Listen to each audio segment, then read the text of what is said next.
আমি খুব সংক্ষেপে যতটা হয় ইউসুফ নবী আলাইহিস সালামের কথা আপনাদের সামনে বাবজি তুলে ধরব। আমি আর অন্য কথা অন্যদিকে বাড়াবো না, একদম সোজাসুজি ইউসুফ নবীর কথা বাবজি বলবো। এতে আপনারা শুনেন বা না শুনেন, যেহেতু কমিটির তরফ থেকে বাবজি বলা হয়েছে। আমরা সকলেই জানি যে কোরআন শরীফে বাবজি 114টা সূরা আছে। কটা বললাম একটু কথা বলো, 114টা সূরা। তার মধ্যে থেকে বাবা এই সূরা ইউসুফে আল্লাহ রাব্বুল আলামিন গোটা কোরআনে 25টা নবী রাসূলের নাম বলেছে। আমরা উলামার মুখে শুনতে পাই 1,24,000, মতান্তর 2,24,000 নবী রাসূল। তাহলে এতগুলো নবী রাসূলের মধ্যে থেকে মাত্র 25টা নবী রাসূলের নাম কোরআনে। এই 25টা নবী রাসূলের বাবা ঘটনা সব নবীর বিস্তারিত দেওয়া নেই, কিছু কিছু নবীর আংশিক চরিত্র বাবজি তুলে ধরা হয়েছে। তার মধ্যে থেকে সূরা ইউসুফে বলা হয়েছে ইউসুফ নবীর ঘটনাটা বিস্তারিত কোরআনে বলা হয়েছে, লম্বা ঘটনা। বলুন আলহামদুলিল্লাহ।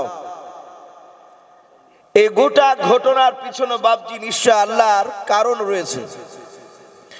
সূরা ইউসুফ আলাইহিস সালামের ঘটনা আলোচনা করতে গিয়ে বাবজি ইউসুফ নবীর ব্যাপারে বলা হয়েছে আল্লাহ রাব্বুল আলামিন যে শক্তিমান হুয়া আলা কুল্লি শাইইন কাদির, সেটা আল্লাহ বোঝাতে চেয়েছে। 2 নাম্বার সেখানে শিরক বেদাতের কথা বলা হয়েছে। 3 নাম্বার পিতামাতার খিদমতের কথাও এসেছে। তাহলে আমরা সকলেই জানি ইউসুফ নবী আলাইহিস সালামের আব্বার নাম ইয়াকুব নবী আলাইহিস সালাম। ওনার বাড়ি ছিল মিশর দেশে বাবজি একটা কেনান বলে একটা শহর, আমাদের যেমন বহরমপুর একটা শহর, অনুরূপভাবে বাবজি ওই মিশরের মধ্যে কেনান বলে একটা বেশ দামি জায়গা, ওখানে ছিল ইয়াকুব নবী আলাইহিস সালামের বাড়ি। ইয়াকুব নবী আলাইহিস সালামের জীবনীতে লিখেছে ওনার 2টো বিবি ছিল। প্রথমকার বিবির বাবজি সন্তান ছিল 10টা। এই 10টা ছেলের মধ্যে বাবজি বড় ছেলেটার নাম ছিল ইয়াহুদ, দ্বিতীয় ছেলেটার নাম ছিল শমর, আর তৃতীয় ছেলেটার নাম ছিল রুবেন। বেশিরভাগ তাফসীরে বাবজি এই 10 ভাইয়ের মধ্যে 3 ভাইয়ের নামটাই পাওয়া যায়। হযরত ইয়াকুব নবী আলাইহিস সালামের দ্বিতীয় যে বাবজি স্ত্রী, তার সন্তান ছিল বাবজি মাত্র 2টো। এই বড় সন্তানটার নাম ছিল হযরত ইউসুফ। উনি নবী হয়েছিলেন, এই জন্য বাবজির নাম বলতে হবে ইউসুফ আলাইহিস সালাম। এই ইউসুফ নবী আলাইহিস সালামের আরেকটা ভাই ছিল, তার নাম আরবিতে যদি উচ্চারণ করা হয় বানিয়ামিন, কিন্তু বাংলায় বাবজি আমরা উচ্চারণ করি, বাংলা বই লেখা আছে বনিয়ামিন। তাহলে ইউসুফরা এক মায়ের 2 ভাই, আর ইউসুফের বইমাত্র ভাই ছিল বাবজি 10টা। তাহলে টোটাল ওরা হচ্ছে 12টা ভাই। হযরত ইউসুফ নবী আলাইহিস সালাম তিনি বলে যে আমাকে যে যত বেশি ভালোবেসেছে, আল্লাহ রাব্বুল আলামিনের নবী ইউসুফ নবী বলে আমাকে যে যত বেশি ভালোবেসেছে তার ভালোবাসার কারণে আমাকে বিপদে পড়তে হয়েছে। হযরত ইউসুফ নবী আলাইহিস সালামের আব্বা ইয়াকুব নবী আলাইহিস সালাম তিনি ইউসুফ নবীকে খুব ভালোবাসতেন। কোরআন শরীফে তাফসীরে মারিফুল কোরআনও এসেছে। কোরআনে আল্লাহ বলেছেন যে হযরত ইয়াকুব নবী তার 12টা ছেলের মধ্যে ইউসুফকে সবচেয়ে বেশি ভালোবাসতেন। হযরত ইউসুফ নবী আলাইহিস সালাম থেকে ইয়াকুব নবীকে ইয়াকুব নবীর কাছ থেকে ইউসুফ নবীকে কেন চোখের আড়াল করলেন, এই কেন আড়াল করলেন, এই কথা আলোচনা করতে গিয়ে মুফাসসিরিনে কেরাম আল্লামা কামালউদ্দিন দামিরি রহমাতুল্লাহ আলাইহি তিনি তেনার একটি কিতাব হায়াতুল হাইওয়ান বলে একটি কিতাব, ওই কিতাবটিতে ইউসুফ নবীর আব্বার কাছ থেকে ইউসুফ নবীকে দূরে সরে রাখার কারণ তুলে ধরেছে। ইউসুফের বয়স তখন বাবজি মাত্র 5 থেকে 6 বছর। ইয়াকুব নবী আলাইহিস সালামের কাছে বিছানায় শুয়েছিলেন। হযরত ইউসুফ নবী রাত্রিবেলায় ঘুমের ঘরে বাপজি নাকে আওয়াজ করে ঘুমাচ্ছিলেন, যাকে আমরা নাক ডেকে ঘুমাই বলি, জোরে নাক ডেকে ডেকে ঘুমাচ্ছিলেন। ইয়াকুব নবী আলাইহিস সালাম উনি ওই ঘরেই নফল নামাজ পড়ছিলেন। সেই সময় কি 5 ওয়াক্ত নামাজ ছিল বাপ? একটু কথা বলে, জানা আছে আপনাদের? হযরতে ইয়াকুব নবী জামানায় 5 ওয়াক্ত নামাজ ছিল না। এই 5 ওয়াক্ত ধারাবাহিকভাবে নামাজ আপনার আমার নবী মুহাম্মদ রাসূলুল্লাহ সাল্লাল্লাহু তাআলা আলাইহি ওয়াসাল্লামের উপরে বাপজি নবী নবুয়ত প্রাপ্ত হওয়ার পরও এই 5 ওয়াক্ত নামাজ চালু হয়নি। কিতাবে লিখেছে নবীজি যখন 50 কিংবা 49 বছর বয়স, নবী মেরাজে গিয়েছিলেন, তারপরে বাপজি ওখান থেকে সে 5 ওয়াক্ত নামাজ চালু হয়েছে। তার আগে এক একটা নবীর জামানায়, কারো জামানায় 2 রাকাত, কারো জামানায় 3 রাকাত, কারো জামানায় 4 রাকাত এভাবে নামাজ পড়তো। এবং বেশিরভাগ নবীদের আমলে নফল ইবাদতের গুরুত্ব ছিল। এখন যেমন বাপজি বর্তমানে আমরা নফলকে গুরুত্ব দিই না। তো হযরত ইয়াকুব নবী তিনি নফল নামাজে দাঁড়িয়েছিলেন রাত্রিবেলায়। হঠাৎ করে তিনি নামাজের মধ্যে ইউসুফ নবীর নাকের আওয়াজ শুনতে পেলেন। উনি চিন্তা করলেন ব্যাপারটা কি। হযরত ইউসুফ নবী আলাইহিস সালাম উনি জোরে জোরে নাক ডেকে ঘুমাচ্ছিলেন। ইয়াকুব নবী আলাইহিস সালাম উনি সালাম ফিরান নাই। হঠাৎ করে বাবা বিনা সালামে ইউসুফ নবীর চেহারার দিকে তাকাতে লাগলেন। উনি এত ভালোবাসতেন ইউসুফ নবীকে রে বাবা। ইউসুফ নবীর নাক আওয়াজ শুনে মনে মনে চিন্তা করলেন ব্যাপারটাকে, আগে তো এইভাবে নাক ডেকে ঘুমাই নাও। হযরত ইউসুফ নবী বেশ মিনিট 5 ধরে বাবা নাক ডাকা বন্ধ করে দিলেন। কিছুক্ষণ ডাকার পর ইয়াকুব নবী আলাইহিস সালাম উনি আবার নামাজের দিকে ধ্যান নিয়ে চলে গেলেন। আবার কিছুক্ষণ পর ইউসুফ নবী আলাইহিস সালাম জোরে জোরে নাকা আওয়াজ করতে লাগলেন। ইয়াকুব নবী আলাইহিস সালাম আবার সালাম না ফিরে বাপজি ছেলের দিকে তাকালেন। আমার আল্লাহ ইয়াকুব নবী আলাইহিস সালামের উপর নারাজ হয়ে ডাক দিয়ে বললেন, ওরে ইয়াকুব নবী আমার, তুমি সারা পৃথিবীর চেয়ে তুমি আমাকে বেশি ভালোবাসতে। আমি আল্লাহ সারা পৃথিবীর চেয়ে আমিও তোমাকে বেশি ভালোবাসি। ওরে ইয়াকুব নবী, আজ তুমি বিনা সালাম না ফিরে তুমি আমার দিকের মহব্বতটা তোমার ছেলের দিকে তুমি ফেললেও, যে চোখ দিয়ে তোমার ছেলের দিকে তুমি তাকালেও, এই ছেলেকে তোমার চোখের আড়াল একেবারে আমি করে দেব। বলুন সুবহানাল্লাহ। আল্লামা কামালউদ্দিন দামিরি রহমাতুল্লাহ আলাইহি এটা একটা কারণ তুলে ধরেছে। হযরত ইয়াকুব নবী আলাইহিস সালাম এই ইউসুফ নবী আলাইহিস সালাম 4, 5, 6, 7 এইভাবে আস্তে আস্তে ইউসুফ নবীর বয়স তখন প্রায় 10 বছর। কোন কোন কিতাবে লিখেছে তার বয়স ছিল বাপজি সেই সময় 12। আর একটা কথা বলি, ইউসুফ নবী জামানায় মানুষ বয়স পেত 250 বছর, 300 বছর পর্যন্ত। বলুন সুবহানাল্লাহ। তাহলে সেই বছরের মোকাবিলায় 12 বছর মানে একেবারে ছোট ছেলে। ইউসুফ রাত্রিবেলা শুয়ে আছে। রাত্রিবেলা ইউসুফ নবী হঠাৎ করে তিনি স্বপ্ন দেখছেন। আল্লাহ রাব্বুল আলামিন কোরআনে সেটা বলেছেন। ইউসুফ নবী কি স্বপ্ন দেখলেন?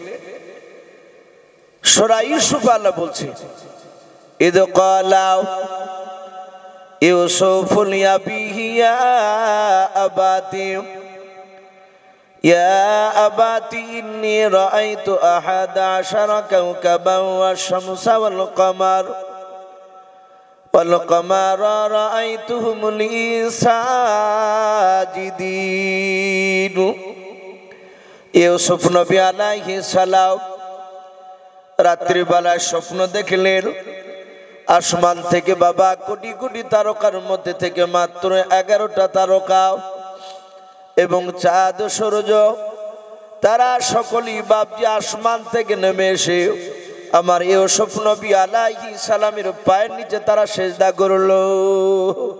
বলুন সুবহানাল্লাহ। ইউসুফ নবী আলাইহিস সালাম ওরা চট করে ঘুম ভেঙে গেল। উনি বিছানায় শুয়ে চিন্তা করছেন, আল্লাহ, আসমানে কোটি কোটি তারকা, তার মধ্যে থেকে মাত্র 11টা তারা এবং চাঁদ সূর্য কেন নেমে এসে একেবারে তার পায়ের নিচে এসে সিজদা করলো? উনি চিন্তায় পড়ে গেলেন, এই স্বপ্ন কথা কাকে বলি? আমি আব্বাকে বলবো না ভাইদের কাছে গিয়ে বলবো? তার মানে কথাতে বুঝতে পারা যাচ্ছে ইউসুফ নবী যেই ঘরে শুয়েছিলেন ওই ঘরে তার আব্বাও শুয়েছিল না, তার ভাইয়েরাও শুয়েছিল না। হযরত ইউসুফ নবী আলাইহিস সালাম উনি চিন্তা করলেন, স্বপ্নের কথা আমি আমার ভাইদেরকে বলবো না, আমি আব্বার কাছে গিয়ে বলবো। কেন? ইউসুফ নবী ছোট থেকে দেখতেন মানুষ স্বপ্ন দেখার পরে ইয়াকুব নবী আলাইহিস সালামের কাছে এসে স্বপ্নের মানে জানতো। ইয়াকুব নবী স্বপ্নের তাবির ব্যাখ্যা মানে করতে পারতেন। এই জন্য বাপজি বলা হয়েছে স্বপ্ন আমরা সকলেই দেখি, প্রতিটা মানুষ এক একজনের এক এক রকমের স্বপ্ন। কেউ স্বপ্নে আকাশে উড়ে একটা মানুষে তাড়ছে, অনেকে বলে আমাদেরকে সকালবেলায় যে ভাই স্বপ্নে দেখছি মানুষ তাড়ছে আর এত দৌড়াচ্ছি, পালাতে পারছি না, মনে হচ্ছে মানুষ ধরে ফেলবে। কিছু মানুষ বাপজি স্বপ্নে টাকা পায়, টাকার বস্তাকে বাপজি দেখেছে রাস্তায় পড়িয়েছে, লোকে দেখে নিলে ভাগ নিয়ে নিবে, ও উঠাতে পারছে না, ও পাঞ্জা মেরে ধরিয়া হাঁটু দিয়ে বাপজি ছেঁচিড়ে মাথায় তুলতে গিয়ে বাপজি টাকার ওজন এসে পেশাব করে ফেলাচ্ছে। ঘুম থেকে বাপজি জাগার পর দেখছে টাকার বস্তা তো নাই, আর বিছানাটাই নষ্ট হয়ে গেছে। আমাদের আবল তাবল অনেকই স্বপ্ন আমরা দেখি, কিন্তু নবীজি কয়েকটা স্বপ্নের ব্যাখ্যা রাসূল বলে দিয়েছে। নবী বলেছেন, কেউ যদি স্বপ্নের মাধ্যমে মার দুধ বাদ দিয়ে যে প্রাণীর দুধ পান করা যায়, যেমন উট, দুম্বা, গরু, মোষ, ছাগল, এইসব প্রাণীর যদি আপনি দুধ পান করেন স্বপ্নের মাধ্যমে, নবীজি বলেছেন সেই ব্যক্তি বিখ্যাত আলেম হবে। বলুন আলহামদুলিল্লাহ। নবীজি বলেছেন কেউ যদি স্বপ্নের মাধ্যমে মধু পান করে, মধু সে পায়রে হোক আর খুদে মধু, নবী বলেছেন সে ব্যক্তি মুফাসসিরে কোরআন হবে। কোরআনের যে কোনো জায়গা থেকে সে ঘটনা কোরআনের ব্যাখ্যা বাপজি তাফসীর করতে পারবে। সে মাদ্রাসায় পড়ুক বা না পড়ুক, নবীর কথা বাস্তব বাপজি ঘটবি যদি সে স্বপ্নে দেখে বাস্তব। আমি আপনাদের সকলকে বলবো ভাই, স্বপ্ন দেখার পর যাত্রার সামনে বলবেন না। নবী বলেছে স্বপ্ন দেখার পর মানুষের এক বিদ ওপরে ঝুলে থাকে। আমরা সকালবেলায় অনেকে তো বেশিরভাগ বিড়ি খাই, এক হাতে সিগারেট আর এক হাতে বিরাস। যার কাছে গিয়ে আলোচনা করছে সেও দেখা যায় বিড়িতে ভক ভক করে টান মারছে। বলো ভাই জানিস রাতে স্বপ্ন দেখেছি। বলে কি? বলে আয় আয়। তখন ও বলল, রে বাস বড় বিপদ রে তোর। আদৌ কিন্তু স্বপ্নের মানাটা বিপদ নয়, আর যার সামনে বলছে সে তো স্বপ্নের ল বুঝে না, মানি জানে না, সে মানে করে দিয়েছে। আপনি স্বপ্ন দেখবেন এক, মানে হবে আর এক। একটা ছেলে তার বিয়ে হয়েছে, তার একটা বাচ্চা হয়েছে বছর খানেক পর, বাচ্চাটার বয়স প্রায় 2 মাস। সে বাচ্চার আব্বা স্বপ্নে দেখছে তার সন্তান ওই 2 মাসের বাচ্চা কোরআন শরীফে দাঁড়িয়ে ছটছট করে পেছাব করছে। দ্বিতীয় দিন আবার ওই স্বপ্ন দেখছে যে তার ছেলে দাঁড়িয়ে কোরআনে পেছাব করছে। পরের দিন আবার দেখছে ওই স্বপ্ন। আচ্ছা বলেন, এই স্বপ্নে আশা করি মানে ভালো হবে না, যেহেতু কোরআনে দাঁড়িয়ে পেছাব করছে। তো লোকটা তার স্ত্রীর সঙ্গে আলোচনা করে বলছে, বিবি রে, এই পরপর 3 রাত্রি একই স্বপ্ন দেখলাম। আমার ছেলে দাঁড়িয়ে কোরআনে ছটছট করে পেছাব করছে। এ ছেলে মনে হয় ভালো হবে না, একে গোপনে হত্যা করে ফেলাই ভালো হবে, একে মেরে ফেলবো। লোকটা ছিল ইমানদার। তার স্ত্রী বলল, গো প্রাণের স্বামী, আপনি কি মানে জানেন এই ছেলেটা বড় হওয়ার পর খারাপ হবে? বলে, আর বা মানে জানা কি দরকার আছে? কোরআনে যখন দাঁড়িয়ে পেছাব করছে নিশ্চয়ই খারাপ হবে। বলে, না চলেন ইমাম সাহেবের কাছে। দেশের যোগ্য ইমাম ছিল, তার সঙ্গে গিয়ে সমস্ত স্বপ্নের কথাটা আলোচনা করল। ইমাম সাহেব ঘরে গিয়ে স্বপ্নে যে বাপজি ব্যাখ্যা করা যে বই, সে স্বপ্নের বইটা বাপজি ঘাটাঘাটি করে সে স্বপ্নের তাবির করে দেখলেন। এসে বললেন, ভাই আপনার ছেলে কি সত্যি কোরআনে পেছাব করেছে 3 দিন? বলে, হ্যাঁ। বলে, আপনার ছেলের এই পেছাব করা স্বপ্নের ব্যাখ্যায় পাওয়া যাচ্ছে আপনার ছেলে 8 বছর বয়সে হাফেজে কোরআন হবে। জোরে বলুন সুবহানাল্লাহ। ধারণা করতে পারেন স্বপ্ন কোথা থেকে কোথায় যায়? মানে নবীজি বলেছেন, কেউ যদি স্বপ্নের মাধ্যমে তার হাতে যদি সাদা একটা পাখি, বক হোক আর যে হোক না কেন, সাদা জিনিস এসে যদি বাপজি তার হাতে তালুতে বসে, সে স্বপ্ন যদি দেখে, নবীজি বলেছেন সে কাবা না দেখে তার ইন্তেকাল হবে না। বলুন সুবহানাল্লাহ।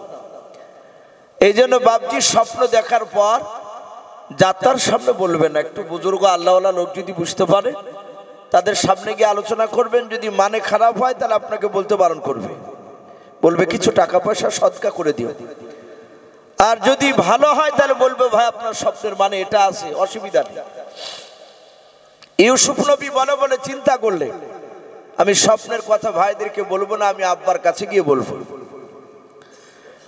ইউসুফ নবী আলাইহিস সালাম সকালবেলা বিছানা থেকে উঠে সোজাও ওনার আব্বা ইয়াকুব নবী আলাইহিস সালামের ঘরের দিকে দৌড়ে যাচ্ছে। ইউসুফের বইমাত্র ভাই যে 10টা ছিল, তার মধ্যে থেকে বাপজি সুমন বলে একটা ভাই ছিল, দ্বিতীয় ভাইটা। সে হঠাৎ করে তাকে দেখলো, ইউসুফ ভাই প্রতিদিন বিছানা থেকে উঠে আমাদের ঘরের দিকে আসে, আর আজকে আমাদের ঘরের দিকে না এসে আমার আব্বার ঘরের দিকে যাচ্ছে কেন? এ তো ডাল মে কুছ কালা হে। এ দৌড়ানে দেখে বুঝতে পেরেছে কিন্তু ভরা আছে। ইউসুফের ভাই সুমন বাপ যে পেছন পেছন চলে গেল। ইয়াকুব নবী আলাইহিস সালামের যে ঘরে শুয়ে ঘরের পাঁচিলে লেগে কানটা লেগে দিল। হযরত ইউসুফ নবী আলাইহিস সালাম নিজের আব্বার দরজার কাছে গিয়ে বলেছিল, আব্বা আমি রাত্রিবেলায় অতি আশ্চর্য একটা স্বপ্ন দেখেছি। ইয়াকুব নবী আলাইহিস সালাম ডাক দিয়ে বলেছিল, বাবা কি স্বপ্ন দেখেছো বলো? ইউসুফ নবী বলেছিলেন, আব্বা আমি স্বপ্ন দেখলাম আসমানে কোটি কোটি তারকার মধ্যে থেকে মাত্র 11টা তারকা এবং চাঁদ সূর্য